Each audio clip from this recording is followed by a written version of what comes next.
Nothing But the Truth. Hello, I'm Raj Chengappa of India Today and your host for Nothing But the Truth. Every week, we will focus on key issues of concern and bring you perspectives and clarity as to why these matter to you and the one clear truth that emerges.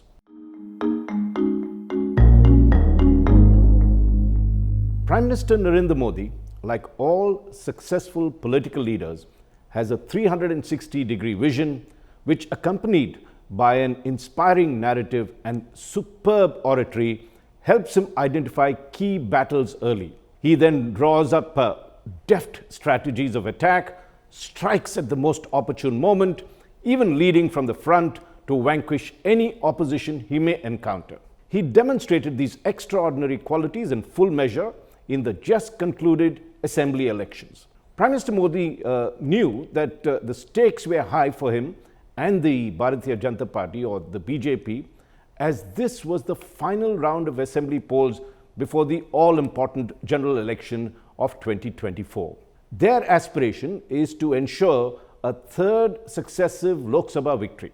Now, this is a feat only India's first Prime Minister, Jawaharlal Nehru, and the Congress have accomplished so far. Winning a third term will put Modi in the League of Statesmen, a mantle that Nehru had worn. To do that, it was crucial for the BJP to win the three poll-bound Hindi Heartland states. That is Rajasthan, Madhya Pradesh and Chhattisgarh. So Modi took the bold but risky decision to pit himself directly against the Congress satraps in the northern states and used his huge popularity and credibility to swing a decisive chunk of votes his party's way. In all, Prime Minister Modi addressed 34 rallies in 3 states. In MP and Rajasthan, he addressed as much as 15 or as many as 15 rallies each, and very smartly appropriated the Congress freebie plank by rechristening them Modi's guarantees. The outcome of all these efforts was spectacular wins for the BJP and a ringing endorsement of PM Modi's leadership and programs. In Madhya Pradesh, the BJP managed to buck 18 years of anti-incumbency and retain the state with a 2/3 majority. The party won 163 of the state's 230 seats. In Rajasthan, it managed to wrest power from the Ashok Gehlot-led Congress, winning 115 of Rajasthan's 199 seats. And contrary to pollsters' predictions, the BJP won Chhattisgarh too, claiming 54 of the 90 seats. If there was one dampener to the BJP's euphoria, it was the loss in Telangana. There, despite doubling its own vote share to 14%, it failed to stop the Congress from wresting power from the ruling Bharat Rashtra Samiti. So now let's look at what are the big gains for the BJP from these 3 victories. First, the BJP decimated the Congress strategy to position itself as its prime challenger in 2024. Now, a political strategist, Amitabh Tiwari, told me that what these results show is that the Congress will not be able to beat the BJP in states where it has a one-on-one contest with it. There are 7 states where the BJP and Congress are in a straight fight, and these are Himachal, Uttarakhand, Chhattisgarh, Rajasthan, Gujarat, Madhya Pradesh and Karnataka. In 2019, when the Lok Sabha elections were held, the Congress won only 4 of the 128 Lok Sabha seats in 2019, which these states give to the country. That's 128 Lok Sabha seats in the states that I mentioned, and the Congress won only 4 of them. Given Modi's high popularity ratings at the moment and the triple wins that he has got in the north, experts say that the 2024 results will be no different in these 7 states as it was in 2019. The second outcome is that it is a big setback for the newly formed Indian National Development Inclusive Alliance, a 28-party coalition that goes by the acronym INDIA. The perception is that if the Congress cannot defeat the BJP in its own bastions, it cannot help other allies to counter the saffron challenge in their respective states. The BJP strong showing could also see smaller parties in the India alliance dump the alliance and gravitate towards the ruling dispensation at the center. Now, neutral states too may feel shy from taking on the BJP aggressively, and that helps the ruling party. The third gain of this triple victory is that it has helped the BJP dampen the whole storm that was building on the caste census and OBC reservations. If you recall, Bihar Chief Minister Nitish Kumar was the first mover by implementing the OBC reservations that the state caste survey had found. The Congress then pitched Mandal 2.0, as it was called, as the lead narrative of the opposition campaign going into 2024. But the limits of that plank stood exposed, with the OBCs voting massively in favor of the BJP in the three northern states. Modi's emphasis on directing his welfare schemes to a broad spectrum of socio-economic groups and his laser focus on performance and delivery seem to have transcended all caste considerations among voters in these states. As Prime Minister Modi put it pithily enough, I cater to only four castes: women, youth, the farmers and the poor. I spoke to political analyst Rajat Sethi, and he told me the entire OBC census drive had the BJP truly worried. But with these results, the BJP can breathe much easier, as it does not seem to have made a dent in its vote bank or given the opposition any advantage. The triad of wins has certainly put PM Modi and the BJP in pole position to race ahead for a third term at the centre in 2024. But let's be clear, it is not a done deal. So let's look at why, and starting from the south, where the BJP's presence has further diminished.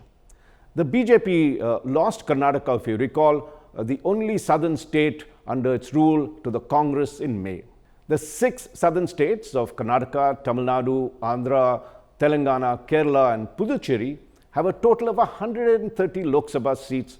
And if you look at the 2009 general election, the BJP won just 29 of those 130 seats that were there.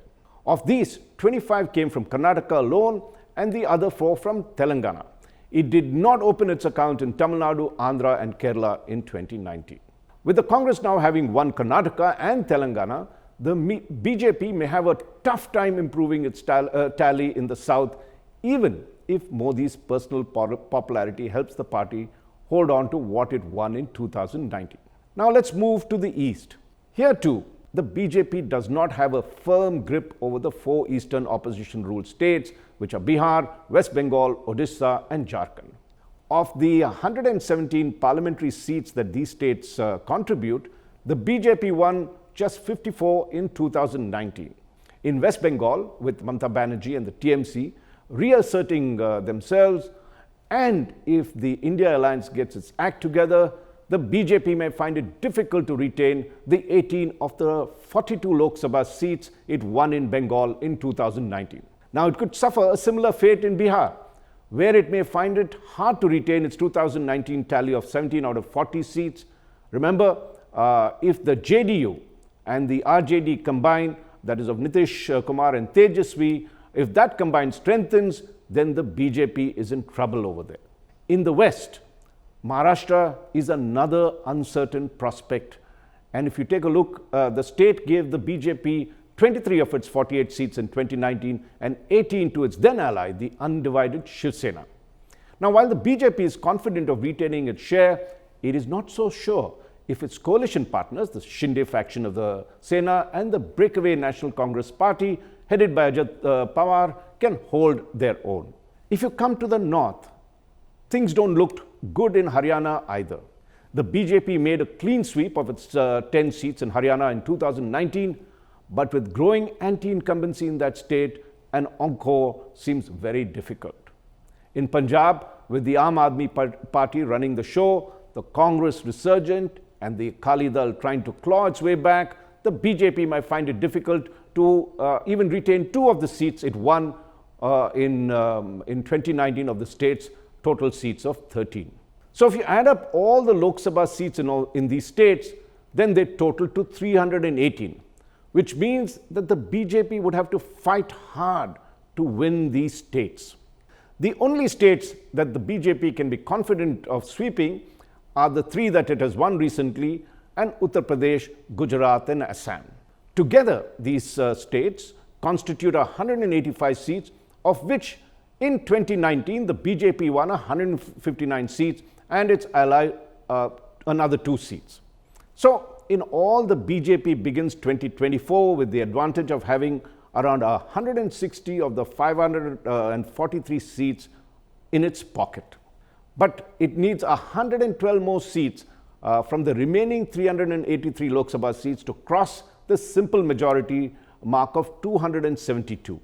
So, on the face of it, the task of winning another majority seems eminently doable. But a landslide win will require plenty of heavy lifting.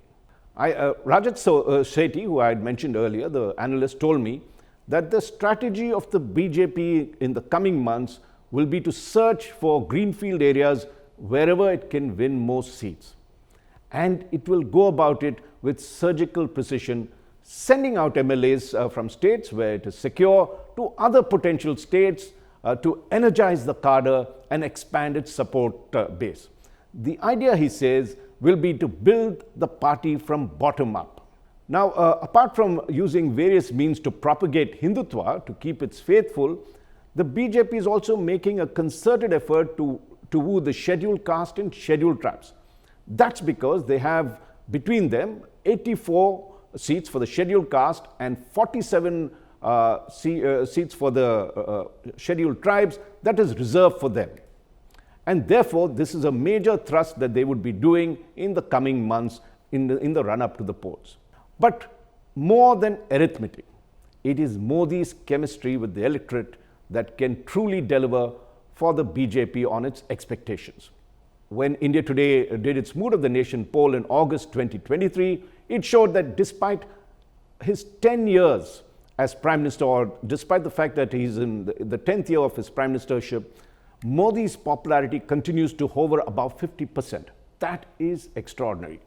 He can still be the single most important factor in a third win for the BJP, as clearly right now there is no alternative either in personality or in narrative to dislodge him from his lofty perch. Experts, though, warn the ruling party to guard against complacency and arrogance, which could force missteps in the run-up to the general election. Prime Minister Modi, of course, is conscious of this and also of his aura of invincibility. He is not taking 2024 for granted. And if you look at the events, the successful conduct of the G20 summit in September had already given his image a boost in the eyes of the public, which saw him as enhancing the country's prestige on the global stage. Shortly afterwards, he passed the Women's Reservation Bill that ensured that a third of the seats in Lok Sabha would be reserved for women, and that would come into effect after the delimitation process in 2026. Next, the inauguration of the Ram Temple in Ayodhya in January 2024 will mark another auspicious beginning to his campaign. Even the economic sentiment seems to be working in Modi's favor. Economic growth numbers are looking up, and the stock market, as you can see, is booming. This adds to the positivity around the Modi government. Never mind that the growth may be K-shaped, with the rich and the middle class getting richer and the poor seeing their incomes drop and job opportunities truly shrink. Now, the frenzy around freebies during elections is evidence that people have begun relying on doles for sustenance. This is an indication that all is not well with the economy, despite the boom that you see in the stock market and also the growth figures that they're throwing. And this is something that should worry the ruling BJP. That's why Modi, despite his aversion to giving freebies, may be forced to open up the government coffers to woo the voters in the coming months, as he did during the recent state elections. We can see that Prime Minister Modi is already in battle mode for the general election in May, and perceptive political analysts like Tiwari discern a triple strategy that he is adopting in the run-up to the general election. The first he has unfolded with Prime Minister Modi's massive drive to get his ministers and parliament to talk about his government's achievements in the past 10 years, and of course, which there is plenty to showcase. This dovetails very neatly with his philosophy of Sabke Saath, Sabke Vikas, Sabke Vishwas, and Sabke Prayas. The second is not to benchmark his performance against his immediate predecessors like Prime Minister Manmohan Singh, but with the pace of progress in the 67 years before he took over as Prime Minister. And this is to convey a sense of the magnitude of what he has achieved in these last 10 years. The third is to enunciate a vision that invokes hope and aspiration among various sections of society, especially for the youth. Hence, the dream of Viksit Bharat, a developed India by 2047. The 25-year plan allows Prime Minister Modi to be a statesman with a long-term vision without having to commit anything in the short run. And particularly, the kind of promises he had made in his first term, like doubling the farmers' income. And therefore, this strategy that he's adopted of projecting India's future in a 25-year-old future and talking of getting there and making it a developed India avoids those kind of pitfalls. But let's be clear, lofty long-term goals seldom enthuse voters without tangible short-term measures to uplift their economic status. That is something Team Modi needs to work on. But as we speak and as Modi's popularity ratings continue to soar, rare, as I said earlier, for a leader serving his 10th year as Prime Minister, he is without doubt the clear frontrunner for a hat-trick in 2024. To know more about Modi's chances of winning a hat-trick as Prime Minister, do read the latest issue of India Today magazine, which carries in-depth articles, one of them written by me on the subject, plus analysis of the outcome of the recent round of assembly elections. Thank you for listening to this episode of Nothing But the Truth. I look forward to having you with me next week. Nothing but the truth.